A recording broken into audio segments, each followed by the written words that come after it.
রাজনৈতিক অস্থিরতা আছে, একটা পট পরিবর্তন আছে, যেখানে আমরা হয়তো চাইলেই এটাকে মিক্স করতে পারি। দেশের সাথে ভারতের সম্পর্ক এখন যে খুব একটা ভালো সেটাও কিন্তু না, শুধুমাত্র এই ভালো সম্পর্ক কিংবা খারাপ সম্পর্ক এটা হচ্ছে রাজনৈতিক পর্যায়ে, সেটাও এখন আর নেই। এখন এটা রীতিমতো জনগণের মধ্যেও চলে গেছে।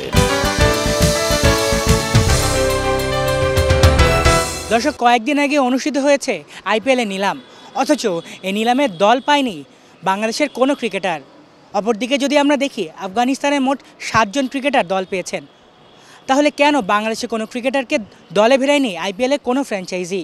কোনো রাজনৈতিক কারণ, নাকি আসলেই বাংলাদেশের ক্রিকেটারদের টি-20 ক্রিকেট খেলার সামর্থ্যের ঘাটতি রয়েছে? দর্শক, এসব প্রশ্নের উত্তর দেবেন আজ গণমাধ্যম কর্মীরা। এ নিয়ে থাকছে আজকের জনমত। আপনাদের সাথে আছি আমি আলিফ চৌধুরী। লাস্ট ওয়ার্ড বললেন যে চরম ঘাটতি আছে, আমি মনে করি এটাই বাস্তবতা। আপনি খেলার মাঠে যদি ভালো করেন, আপনি সব জায়গা থেকেই রেসপেক্ট এবং সেই মূল্যটাও পাবেন।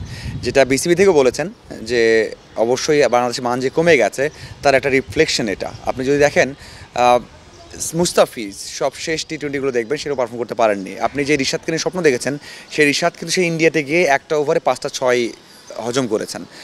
আর সাকিব তো ন্যাশনাল টিমের বাইরে আছেন, অনেকদিন হয়ে গেছে। ন্যাশনাল টিমে খেলেছেন বা টি-20তে অবসর নিয়েছেন সেই ওয়ার্ল্ড কাপের সময়, এবং ওয়ানডে খেলা নিয়ে হয়ে গেছে 1 বছরের বেশি সময়। আর টেস্ট থেকে অবসর নিয়েছেন। তার যেই আইপিএল যে মানের, সেখানে আমি আশা করেছিলাম যে সাকিব আল হাসান এবং মুস্তাফিজ পাবেন, কারণ সাকিব আল হাসান ফুল সিজন থাকতে পারতেন এবং তার এক্সপিরিয়েন্সটা কাজে লাগতে পারতো।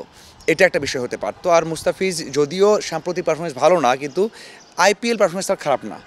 গতবারও ভালো করেছেন, একটা সময় সর্বোচ্চ উইকেটও ছিল কম ম্যাচের মধ্যে, কিন্তু সাম্প্রতিক পারফরমেন্স অনুযায়ী তারা হয়তো বা বিবেচনা করেছে যে ওই টাকা দিয়ে অন্য কাউকে নিতে। আর আপনি বলেন যে রাজনৈতিক কারণ, আমার মনে হয় যে রাজনৈতিক কারণটা এখানে খুব একটা ম্যাটার করে না।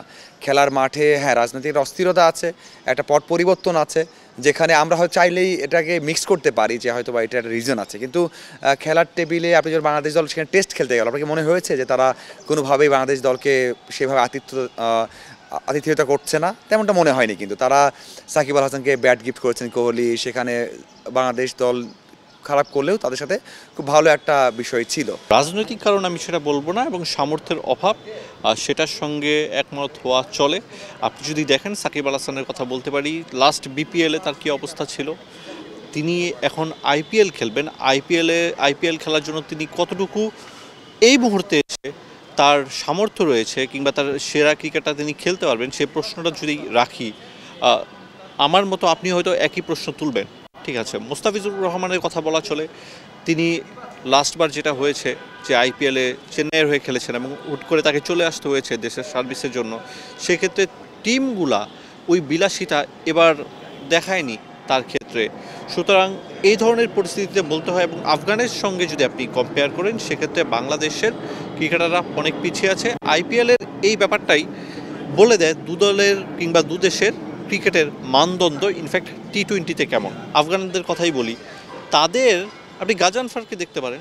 গাজানফার তিনি যখন ইমার্জিং দলেই খেলেছিলেন, তার যে ট্যালেন্ট সেটা তিনি দেখাতে পেরেছেন, যে কারণে জাতীয় দলে হয়ে তিনি যখন বাংলাদেশের সঙ্গে খেললেন ভালো করেছেন, এবং খুব বেশি বিচার বিশ্লেষণের প্রয়োজন পড়েনি, মানে চোখে পড়ে গেছে। মানে আমরা যারা সাধারণ মানুষ রয়েছি, গাজানফার ভালো ক্রিকেট খেলে তাকে নিয়ে আমরা কি দেখলাম যে দিল্লির টেবিলে, তারপর হচ্ছে কলকাতার টেবিলে, তারপর হচ্ছে মুম্বাইয়ের টেবিলে যে ধরনের একটা ঝড় উঠলো। এখানে দুইটা কারণে যদি কথা বলতে বলেন, তাহলে প্রথমে যেটাকে সামনে রাখবো হবে সেটা হচ্ছে পারফরমেন্সের কারণ। সাধারণত দেখা যায় যে ক্লাব ফুটবল বলেন আর ক্লাব ক্রিকেট বলেন, সে দুইটা ক্ষেত্রেই যেটা দেখা যায় যে ক্রিকেটার অন্য দেশ যখন টানে তাদের ফ্র্যাঞ্চাইজি লিগে, সেক্ষেত্রে দেখা হয় যে ন্যাশনাল টিমের কে কীরকম করছেন তার উপর আসলে ডিপেন্ড করে। সেই বিচার বিশ্লেষণ করলে দেখা যায় যে বাংলাদেশের ক্রিকেটাররা কিন্তু আহামরি পারফরমেন্স করেনি। টি-20 বিশ্বকাপে আমরা দেখেছি দলগতভাবেও সেরকম কোনো কারো পারফরমেন্স নেই, আবার ব্যক্তিগতভাবে কারো তেমন একটা পারফরমেন্স নেই। যদিও বা ছিটেফোঁটা 2-4টা ছিল, কিন্তু আসলে দল না জেতার কারণে সেগুলো খুব বাজেভাবে আসলে চাপা পড়ে গেছে। এখানে এই কারণটাকে সামনে রাখতে চাই। হ্যাঁ, কথা হচ্ছিল যে প্রত্যাশা করা হচ্ছিল রিশাদ হোসেন কিংবা তানজিম সাকিব, ওপাশে আপনার মোস্তাফিজুর রহমান নিয়মিত খেলে আসছিলেন, তারপরে তাসকিন আহমেদকে নিয়ে প্রত্যাশা করা হচ্ছিল, কিন্তু এই 4-5 জন ক্রিকেটারকে যদিও প্রত্যাশা করা হয়েছিল, তারপরেও যেটা হয়ে গেছে শেষ পর্যন্ত আসলে কেউ পিক করেনি। না করার কারণ বোধহয় ওই একটাই হতে পারে যে পারফরমেন্সের দিক থেকে আসলে তারা বিবেচনা করেছে। এটা বলি রাজনৈতিক কারণ, সেটাও আসলে ফেলে দেওয়ার মতো না। বাংলাদেশের সাথে ভারতের সম্পর্ক এখন যে খুব একটা ভালো সেটাও কিন্তু না, শুধুমাত্র এই ভালো সম্পর্ক কিংবা খারাপ সম্পর্ক এটা হচ্ছে রাজনৈতিক পর্যায়ে, সেটাও এখন আর নেই। এখন এটা রীতিমতো জনগণের মধ্যেও চলে গেছে। বিদ্বেষ এই পাশ থেকেও ছড়ানো হচ্ছে, ও পাশ থেকেও বিদ্বেষ ছড়ানো হচ্ছে, এবং সেই কারণটাকেও যদি সামনে নিয়ে আসেন এটা আসলে ফেলে দেওয়ার মতো না। তবে আমি অ্যাজ এ ক্রিকেট জার্নালিস্ট আমি বলবো যে আসলে পারফরমেন্সের কারণেই হয়তো বা আমি এটাকেই প্রাধান্য দিতে চাই। সামর্থ্যের অভাব বা রাজনৈতিক কারণ আমার কাছে মনে হয় না। এর একটা কারণ হচ্ছে গতবার যদি মোস্তাফিজুর রহমানের দিকে তাকান, আসলে মোস্তাফিজুর রহমান খুব ভালো পারফর্ম করছিল আইপিএলে, এবং তারপরে কিন্তু তাকে নিয়ে আসা হয় জিম্বাবুয়ে সিরিজ খেলার জন্য, এবং ওইখান থেকে কিন্তু চেন্নাই সুপার কিংস থেকে অ্যাপ্লাই করা হয়েছিল, আবেদন করা হয়েছিল যাতে তাকে অন্তত এই জিম্বাবুয়ে সিরিজটা বাদ দিয়ে চেন্নাইয়ের সাথে খেলতে দেওয়া হয়। সেটা যখন তাকে দেওয়া হলো না, আসলে তখন ওই চেন্নাইয়ের দর্শক বা চেন্নাই ম্যানেজমেন্টের মধ্যে একটা আসলে খারাপ লাগা বা অন্য যেটাই বলেন আপনি, ওটা তৈরি হয়েছে যে আসলে প্রতিবারই দেখা যাচ্ছে আপনার অন্যান্য দেশের কথা চিন্তা করেন, আপনি ইংল্যান্ড থেকে শুরু করে সাউথ আফ্রিকা, নিউজিল্যান্ড সবাই কিন্তু আইপিএলের জন্য তাদের প্লেয়ারদের ছেড়ে দেয়। ওইখানে যখন জিম্বাবুয়ে সিরিজের জন্য একটা প্লেয়ারকে নিয়ে আসা হয়, আর যে পারফর্মিং প্লেয়ার, আপনার একটা প্লেয়ারের জন্য পুরো টুর্নামেন্টকে একটা প্ল্যান থাকে, আসলে তখন এই প্ল্যানটা আসলে নষ্ট হয়ে যায়। হয়তো বা টুর্নামেন্ট শুরু আগে মুস্তাফিজুর রহমানকে জিজ্ঞেস করা হয়েছিল যে আপনি পুরো টুর্নামেন্ট খেলতে পারবেন কিনা। মুস্তাফিজ হয়তো চিন্তা করেছেন যে জিম্বাবুয়ে সিরিজটা হয়তো বা চাইলে তিনি ছুটি নিতে পারবেন, বাট সেটা যখন দেওয়া হয়নি, আসলে এই সমস্যাটা, এনওসি সংক্রান্ত সমস্যাটা কিন্তু অনেক দিন ধরে বাংলাদেশ ক্রিকেটে। এর আগে তাসকিন আহমেদকে কথা চিন্তা করেন, 2বার তিনি আইপিএলে সুযোগ পেয়েছেন যতটুকু আমরা জানি, বা শরীফুল ইসলামের কথা যদি চিন্তা করেন, তারাও কিন্তু আইপিএলে সুযোগ পেয়েছেন কিন্তু যেতে পারেননি এনওসির কারণেই আসলে।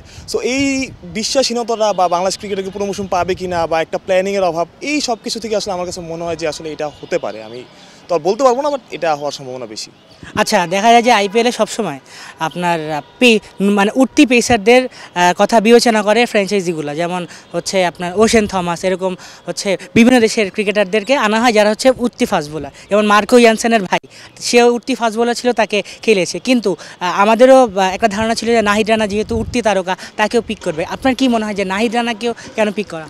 এনার ট্রাস্টের একটা বড় একটা ইস্যু আছে। আপনি যদি দেখেন কলকাতা নাইট রাইডার্স 1 বা 2 মৌসুম আগে লিটন দাসকে খেলিয়েছিল, আসলে লিটন দাস পারফর্ম করতে পারেনি, ব্যাটাতে পারফর্ম করতে পারেনি, এবং উইকেট কিপিংয়ে একরকম ডিজাস্টার তিনি করেছেন। সো এই ট্রাস্ট ইস্যুটা আমার কাছে মনে বড় ইস্যু। আর একটা ব্যাপার হচ্ছে যে আপনি খেয়াল করবেন যতবারই কোনো বাংলাদেশি প্লেয়ার খেলেছেন, বেশিরভাগই তারা ইন্ডিয়ার সাথে পারফর্ম করেছেন। আসলে বাংলাদেশের ক্রিকেটারদের আপনার যথেষ্ট তাদের স্কিল ভালো আছে, কিন্তু আইপিএলে হয়তো আপনি এবার কী জন্য নেয় নাই, কিন্তু আসল আপনার যতক্ষণে আসল হয়েছে সব একটা না প্লেয়ার বাংলাদেশে থাকছেই, কিন্তু এবার কী জন্যে তাদের নেয় নাই, কিন্তু এরা এখন সঠিকভাবে বলা যাচ্ছে না। হয়তো তারা শেষ মুহূর্তে যেহেতু সুযোগ এখনও আছে, যে শেষ মুহূর্তে আপনি নিতেও পারে।